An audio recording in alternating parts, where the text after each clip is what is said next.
Vous écoutez Un pasteur vous répond, le podcast de Florent Varac, qui vous aide à mieux comprendre la Bible, une question à la fois.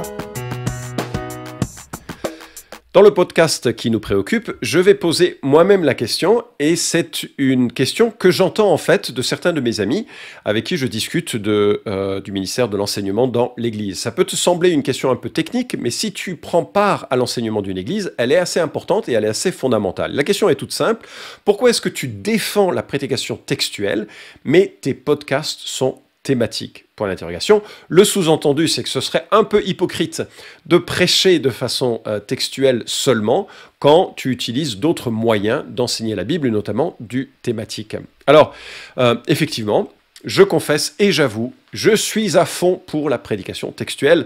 Je l'explique et je le défends dans un livre que j'ai écrit avec Philippe Viguier et également Franck Segonne, qui a contribué à un chapitre.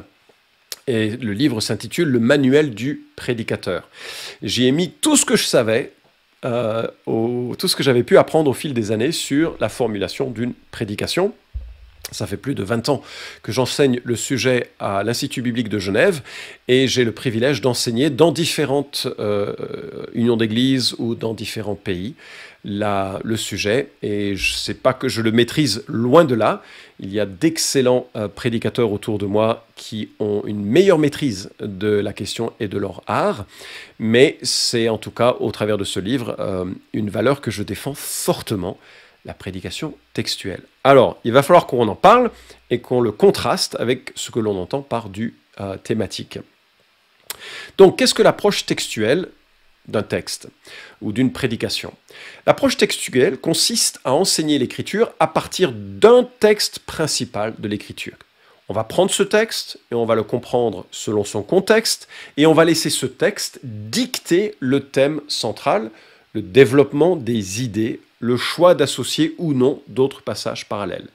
La grande idée, et c'est là, il ne faut pas se perdre dans les détails, mais la grande idée de la prédication textuelle, c'est que le prédicateur réalise qu'il n'est que le serviteur d'une révélation.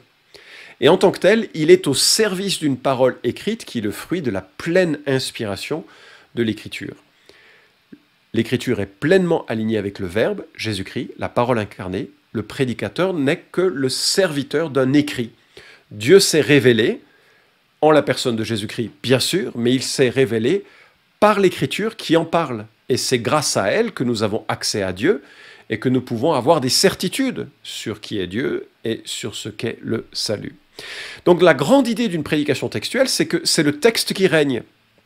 Le texte est au centre et il oriente les prédicateurs comme les auditeurs sur ce qu'il dit. Dominique Angers, dans un article paru sur Tout pour sa gloire, liste les composantes essentielles d'une prédication textuelle, et il dit: premièrement, le point de départ, c'est le texte biblique. Deuxièmement, le texte est lu, expliqué et appliqué. Attention, ce n'est ni un cours académique, ni un commentaire biblique présenté oralement. Une simple explication ne suffit pas.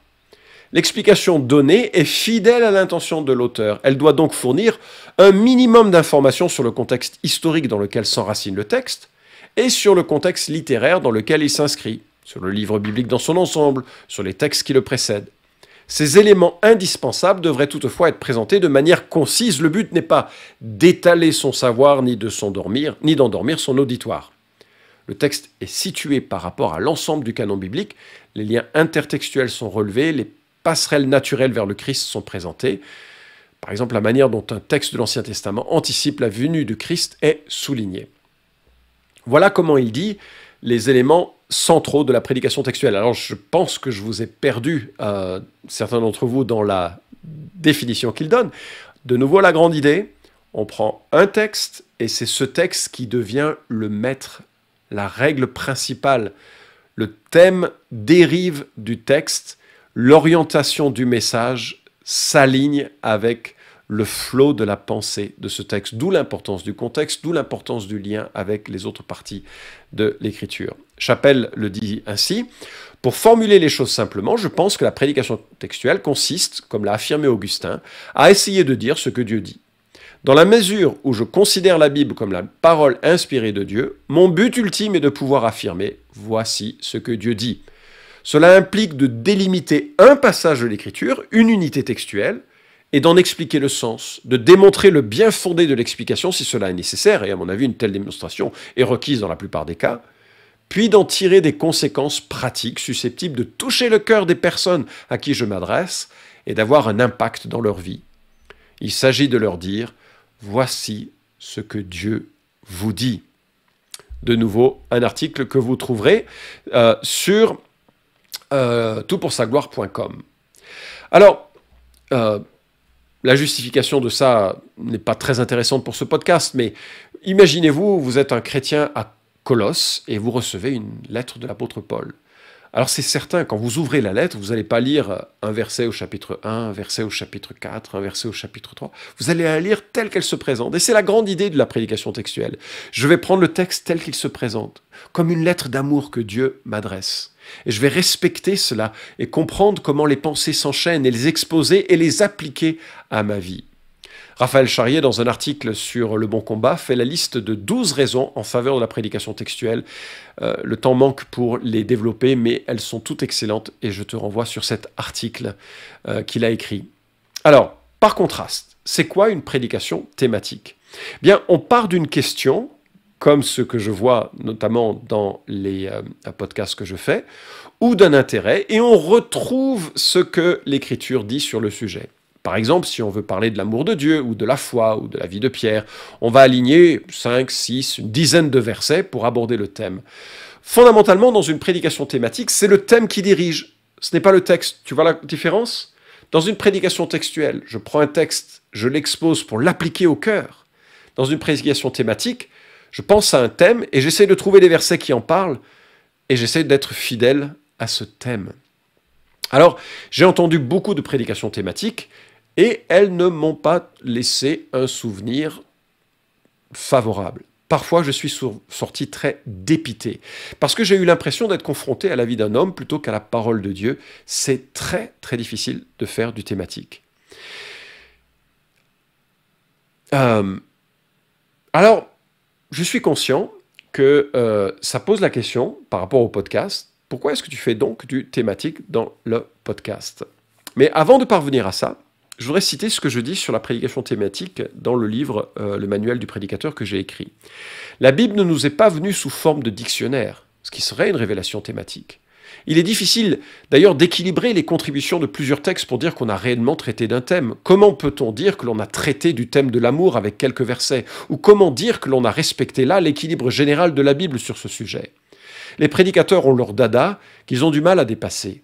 On retombe souvent sur ce que l'on aime prêcher et sur les thèmes qu'on affectionne particulièrement. Le manque de temps nous ramène toujours à ce qui nous est familier. La traçabilité est plus difficile pour l'Assemblée, qui est promenée de passage en passage sans vraiment pouvoir attester que c'est bien là le sens du texte. Une bonne prédication thématique requiert en fait beaucoup plus de travail car chaque texte doit être étudié correctement. Et en fait, pour moi, le plus grand problème d'une prédication thématique réside dans l'autorité qui la préside. C'est le prédicateur qui choisit de parler de ce thème comme il l'entend, qui choisit les versets qu'il utilisera et l'ordre de son argument. Or, qui peut attester que l'Esprit voudrait que l'on aborde tel sujet par ce biais? Fin de citation. Alors, faut-il toujours faire du textuel? Ce que je fais dans les podcasts, qui effectivement est du thématique, c'est quelque chose que je fais après plus de 25 ans à faire de la prédication textuelle. C'est-à-dire que après plus de 20 ans passés à enseigner des livres entiers de la Bible, il y a certaines choses qui émergent qui ne m'auraient jamais été possible de faire aujourd'hui sans cela. Et donc, je crois que c'est possible de faire du thématique de façon très occasionnelle ou dans un contexte comme par exemple un groupe de jeunes, ou par exemple un podcast, ou par exemple dans une discussion, faire de ces choses-là, mais uniquement lorsque, et c'est le conseil que je donnerais, lorsque l'on a une longue expérience sur, avec par exemple avoir enseigné un évangile tout entier, avoir enseigné beaucoup de psaumes, avoir enseigné un livre prophétique de l'Ancien Testament, au moins avoir enseigné une épître sotériologique significative. Et quand on a cette expérience et ce regard assez vaste de l'écriture, il est plus facile de faire du thématique plus sûr. En tout cas, ce serait la recommandation que je donnerais avant de se lancer dans l'art du thématique. Alors, je dois reconnaître que mes premiers messages, même dans du textuel, étaient très pauvres. Et j'ai approfondi le sujet et j'ai découvert la richesse de l'unité de plan de la rédemption. Comme le dit Hébreux chapitre 1, versets 1 à 4, « Après avoir autrefois, à plusieurs reprises et de plusieurs manières, parlé à nos pères par les prophètes, Dieu nous a parlé par le Fils en ces jours qui sont les derniers. Il l'a établi héritier de toutes choses et c'est par lui qu'il a fait les mondes. Ce Fils qui est le rayonnement de sa gloire et l'expression de son être, soutient toutes choses par sa parole puissante. Après avoir accompli la purification des péchés, il s'est assis à la droite de la majesté divine dans les lieux très hauts, devenu d'autant supérieur aux anges qu'il a hérité d'un nom bien différent du leur. » J'aime beaucoup cette introduction de l'Épître aux Hébreux qui nous montre que Dieu s'est révélé progressivement. Et tout l'intérêt justement de la prédication textuelle suivie, c'est que on va voir cette révélation progressive. Au fil des livres, on va voir les thèmes qui sont chers au Seigneur, les thèmes qui sont nécessaires pour l'être humain. Et on va voir comment Dieu, petit à petit, a résolu la question du péché et a proposé une rédemption en la personne du Christ, qui est le sommet, la révélation ultime de son amour et de sa bienveillance pour le salut.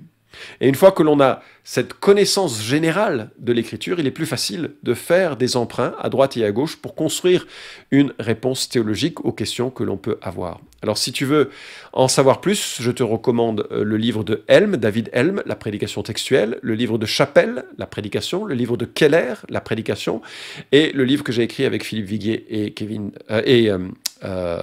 Franck Segon, le manuel du prédicateur. Des ouvrages qui te permettront de construire une solide pratique et qui te permettront d'avoir de l'assurance lorsque, ici et là, tu seras confronté à la possibilité ou la nécessité de faire du thématique.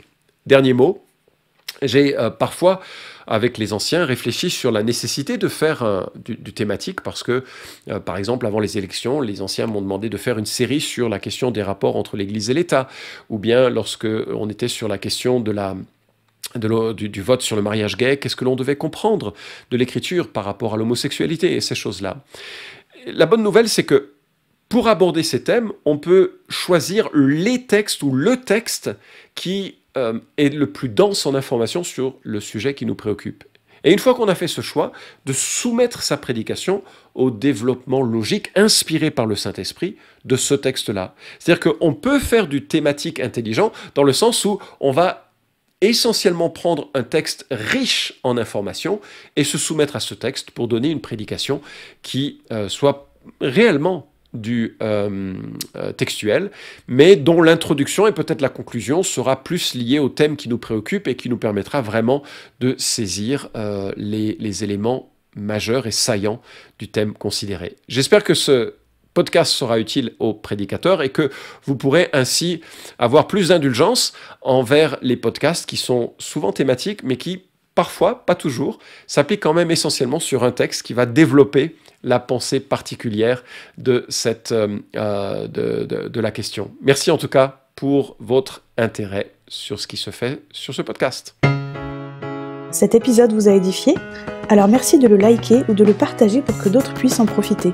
Pensez aussi à vous abonner à la chaîne d'Un Pasteur vous répond pour ne manquer aucun des prochains épisodes.